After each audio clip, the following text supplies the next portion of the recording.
Natural sex की भी मेरे पति मांग करते थे मेरे साथ कि अननेचुरल सेक्स करूंगा, कल्पना शर्मा करने देती तो नहीं करने देती, तो ज़बरदस्ती भी की जाती थी। उस समाज से अपने तो पहन ही नहीं सकते, वेस्टर्न कल्चर सभ्यता को वो ज़्यादा फॉलो कर रहे थे और मैं इंडियन कल्चर को फॉलो करती हूँ। मांग की जाती थी 5 लाख रुपए और स्कॉर्पियो गाड़ी की।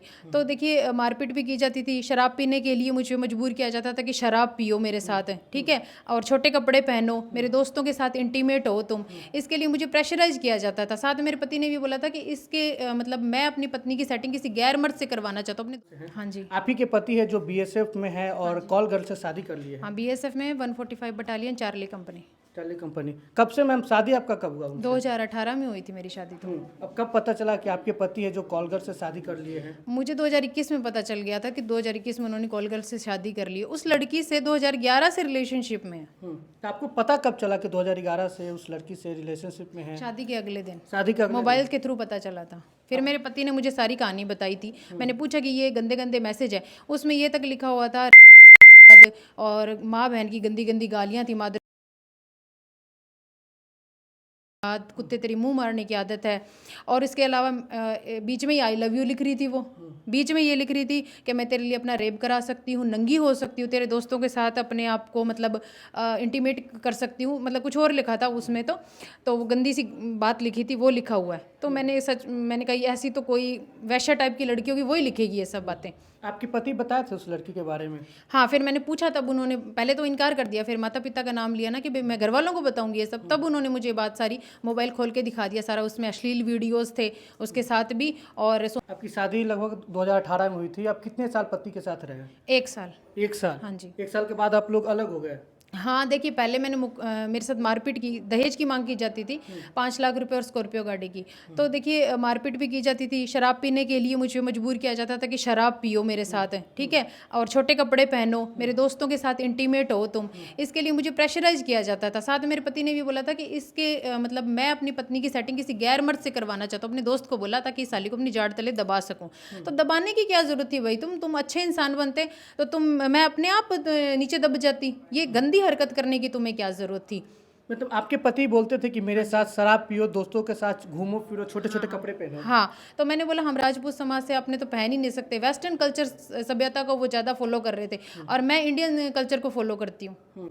मैम अपने माता पिता को बताया था कि हमारे पति है जो हमारे साथ ऐसे ऐसे कर रहे हैं? देखिए जब मेरे साथ ज़्यादा मारपीट की गई तब मैंने बताया था, तब मुकदमा भी हुआ था। अननेचुरल सेक्स की भी मेरे पति मांग करते थे मेरे साथ कि अननेचुरल सेक्स करूंगा, कल्पना शर्मा करने देती तो नहीं करने देती, तो ज़बरदस्ती भी की जाती थी। तो फिर मैंने थाने में रिपोर्ट कराई थी। रिपोर्ट कराई तो मेरे ससुर जो हैं वो जेलर हैं, तो उन्होंने अपनी पावर का दिखाया, इस्तेमाल करके दिखाया, और मेरा जो जेठ है उन्होंने 90,000 रुपये थाने वालों के मुँह पर मारे। ये रिकॉर्डिंग में है। और मेरा जो जेठ है वो भी मुझ पर गंदी नज़र डालता है, ठीक है। वो बोलते सुहाग रात कैसे मनाई, क्या किया। मेरे पति से भी पूछा जा रहा था कि क्या किया। इन दोनों बातें शेयर की है कि मैंने मेरी पत्नी के साथ ये किया, मैंने मेरी पत्नी के साथ ये किया। इस बात पर झगड़ा भी हुआ हमारा कि अभी तुम शेयरिंग कैसे कर सकते हो। ये बात है तुमने मुझे रखेल समझ लिया, क्या बाजारू औरत समझ लिया, कि मैं तुम्हारी पत्नी हूँ। ये बात तुम्हारे और मेरे तक रहनी चाहिए। हाँ, जो ये पति पत्नी का जो बात होता है वो पति और पत्नी के बीच ही रहना चाहिए, लेकिन उन्होंने शेयर अगर किया। वो खुद अपने भाई को रोकता तो वो रुक जाता ना। वो मेरे कमरे में सो जाता था, कच्छे के अंदर पड़ा रहता था दिन में, और यूज के घेर देता था। क्या मतलब हुआ?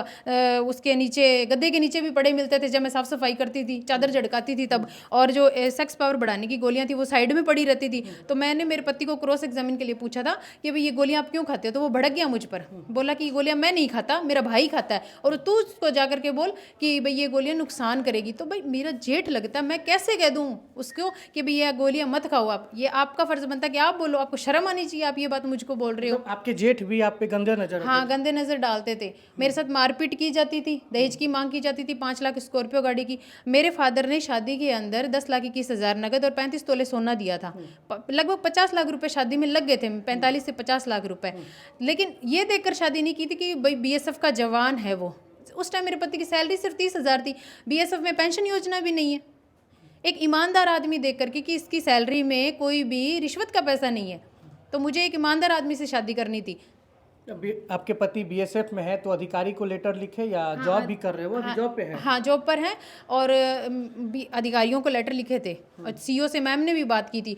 तो मैम को भी मतलब मतलब मैम को भी धोखा दिया गया एक तरह से। मैम को कहा गया आ जाइए आप, सीओ चेंज हो गया। सीओ को नहीं पता होता कि मैं 15 दिन बाद मेरा ट्रांसफ़र होने वाला है। नया सीओ आया तो उसने दूसरे का कह दिया कि आप इससे बात करो।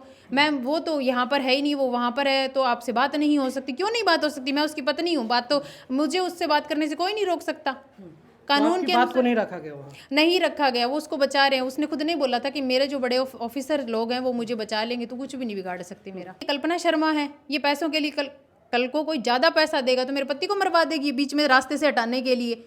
और कल को कोई ज़्यादा पैसा देगा तो मेरे पति को मतलब इस्तेमाल भी कर सकती है। देश की सुरक्षा का मामला भी है कि भाई कोई भी इन्फॉर्मेशन इधर से उधर बॉर्डर की हो जाए। तो ऐसी लड़कियों के साथ मेरे पति के संबंध है, तो इनको तो डिफेंस में होते, डिफेंस वालों को ऐसी लड़कियों से दूर रखा जाता है। तो मतलब पति को है जो आप समझाते नहीं हैं, मतलब बातचीत किए थे शुरुआत में? मैंने शुरुआत में भी बातचीत की, बाद में भी उसको बहुत समझाया। 2020 में मैंने उसको कॉल भी किया था, समझाया भी था उसको बहुत, लेकिन वो मानने को तैयार नहीं है। वो तो मारपीट करता था मेरे साथ में। आप दोनों का कोई बच्चा है या नहीं है? देखिए बच्चा इसलिए नहीं है, मैं तो बच्चा करना चाहती थी। उसकी जो बहन है, बड़ी बहन है उर्मिला शेखावत है, उसने ये बोला तुम्हें बच्चे करने की क्या ज़रूरत है, मेरे बच्चे हैं ना। तो इस बात पर भी मैंने बोला भाई इसके बच्चे इसके रहेंगे, मेरे बच्चे मेरे रहेंगे। वो जो मेरी ननद है उसी घर में रहती है, उसी घर में रहती है, शादीशुदा है, 2 बच्चों की माँ है, उसी घर में रहती है। और जो जेठ है वो कहता है 2 साल मौज मस्ती करेंगे शिवे, 2 साल बच्चे नहीं करेंगे। दोनों भाइयों की शादी एक ही दिन हुई, उसने तो बच्चा कर लिया 1.5 साल बाद। इसको और आपके पति क्यों नहीं किए? इसको भड़का दिया ना मेरे खिलाफ, इसको उकसाया गया। ये जो जेठ है ये मुझ पर गंदी नज़र रखता है और ये इसको ना गंगानगर लेके जाता है, कॉलगर्ल्स के पास होटल रूम बुक किया जाता है, वहाँ बुलाया जाता है, इसको उकसाया जाता है कि मैं, इसको बोला जाता है मैं मेरी पत्नी के साथ ये करता हूँ तो तू भी अपनी पत्नी के साथ ये कर। तो फिर वो भी मेरे साथ मारपीट करके ये सब करना चाहता है।